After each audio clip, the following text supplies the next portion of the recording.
Ni ibihe bintu umugore utwite agomba kwirinda kugira ngo arinde ubuzima bwe n'ubw'umwana uri mu nda? By'umwihariko muri iyi video tugiye kubagezaho ibintu 20 bishobora kwangiza inda ku mugore utwite, bityo umugore utwite wese akwiye kwigengesera kuri ibi bintu tugiye kubabwira. Ni ibihe bintu rero umugore utwite agomba kwirinda? Gutwita ni igihe cyiza kandi gishimishije, ariko ni n'igihe umubyeyi aba agomba kwitondera cyane ibintu akora, ibyo arya, imiti afata n'imyitwarire ye ya buri munsi. Hari ibintu rero abantu bamwe bakora batabizi bishobora kugira ingaruka ku mwana uri mu nda. Muri iyi video rero tugiye kurebera hamwe ibintu 20 byo kwirinda mu gihe cyo gutwita, impamvu bishobora guteza ikibazo gikomeye, ibyo wakora kugira ngo urinde inda yawe igihe cyo gushaka ubufasha bwa muganga. Niba rero uri umugore utwite cyangwa ufite umuntu utwite mu muryango, iyi video iragufasha cyane. Ndakwibutsa ko uri kuri YouTube channel Dr. Gasango Patrick, birakwiye ko ukanda subscription nimba utarabikora, ariko unasangiza n'abandi izi video kuko ubumenyi ni ingenzi kuri buri umwe. Ikosa rero rya mbere cyangwa ikintu umuntu akwiye kudakurikiranwa kwa muganga. Buriya niba utwite ukabyihererana ntujye kwa muganga, kutajya muri gahunda zo gukurikirana inda, ibyo twita antenatal care, ni ikosa rikomeye. Iki ni kimwe mu bintu bikomeye umugore utwite agomba kwirinda. Gukurikirana inda bifasha umugore utwite kumenya uko umwana akura, gupima umuvuduko w'amaraso w'umubyeyi, kumenya amaraso, igipimo cy'amaraso y'umubyeyi, no kureba ibibazo bishobora kubaho hakiri kare kuri uwo mubyeyi. Hari ibibazo rero bishobora kutagaragara mu ntangiriro ariko bigakenera gukurikirana. Ibi rero iyo ubimenye ni ingenzi cyane. Bijya bidutungura ugasanga umuntu aje kubyara atarisuzumisha na rimwe nk'umugore utwite. By'umwihariko waba utwite bigutunguye, waba waratwite wabiteguye, gukurikirana inda yawe muri antenatal care ni ingenzi cyane. Ikindi ni imiti, ni ukunywa imiti idateguwe na muganga cyangwa imiti utandikiwe na muganga. Tureba umuntu agatwita akanywa imiti abonye nkuko yabikora adatwite, kandi hari imiti myinshi iteza ikibazo. Gusa umuntu aranywa za ibuprofene, za diclofenac n'indi miti yateza ikibazo atabizi. Umugore utwite rero ntakwiye gufata imiti atabanje kugisha inama muganga. By'umwihariko ntakwiye guhabwa imiti atandikiwe na muganga. Buriya kubera iki? Hari imiti ishobora kugira ingaruka ku mikurire y'umwana, kwangiza ibice bimwe by'umubiri w'umwana no guteza ibibazo ku nda. Urugero, ntukavuga uti uyu muti waramfashije mbere areka nkufate n'uhoya. Gutwita bihindura uburyo umubiri wakira imiti, cyane ko hari imiti bishobora kwangiza umwana tubyita teratogene. Rero ntukwiye kunywa imiti utandikiwe na muganga mu gihe utwite. Ikindi ni ugukoresha imiti gakondo utazi neza. Hari abantu bakoresha ibyatsi, imiti y'ibimera, imiti gakondo, ariko kuba ari ibimera ntibivuze ko bihora bifite umutekano. Iriya miti b'abakecuru, ba nyogokuru, ba mama wenda bakuze baduha igihe dutwite, iriya miti hari igihe bayifata igasitimira ibise, bikaza bifite imbaraga nyinshi ku buryo nabyo yaturika bikamunaniza umwana. Rero iriya miti gakondo ntidukwiye kuyikoresha kuko ikira ubuzima bwacu ndetse n'ubw'umwana dutwite mu kaga. Bimwe rero bishobora gutera kwikanga kwa nyababyeyi, kugira ingaruka ku mwana. Banza ubaze muganga. Ikindi ukwiye kwirinda n'inzoga, itabi n'ibiyobyabwenge.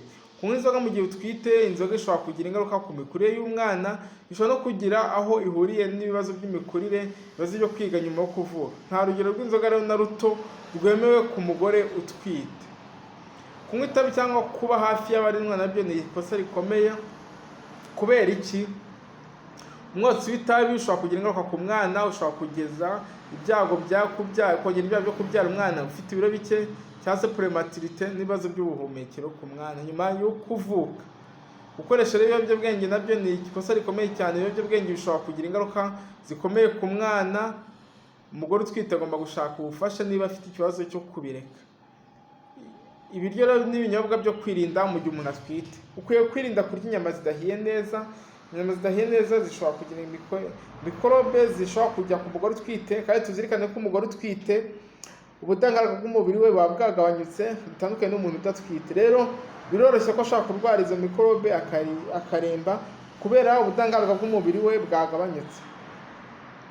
Ikindi, abagore batwite barya amagi adatetse neza cyangwa se amagi mabisi adasukuye. Amagi adatetse neza ashobora guteza indwara zitandukanye zirimo za salmonella ku mugore utwite. Ni ikibazo dukwiye kuyirinda.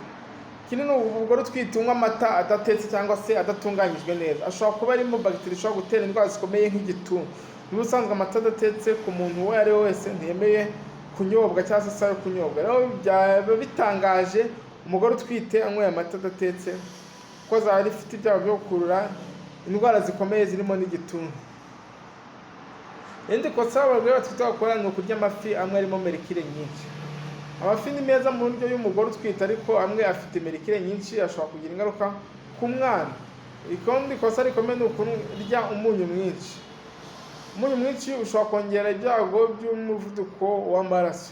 Rero abagore batwite ntibakwiye kurya ibiryo birimo umunyu mwinshi mu rwego rwo kwirinda ibi byago by'umuvuduko w'amaraso. Rero dukwiye kwitwararika, twebwe abagore batwite dukwiye kwigengesera.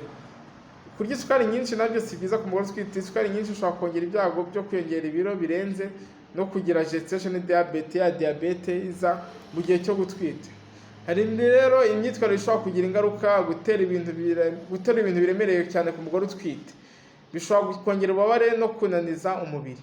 Umugore utwite agomba gukora imirimo yoroheje, uburyo bwiza bwo guterura ibintu atavunitse. Irindi kosa ni gukora imirimo ikabije utaruhuka. Umubiri buri gukoresha imbaraga nyinshi mu gutwita. Kuruhuka rero ni ingenzi ku mugore utwite. Guhangayika cyane igihe umuntu atwite igihe kirekire ni ikibazo nacyo gikomeye. Stress nyinshi ku mugore utwite ishobora kugira ingaruka ku mibereho y'umubyeyi. Shaka uburyo rero bwo kuruhuka, gusinzira neza, kuganira n'abagufasha bita psychotherapist bizagufasha.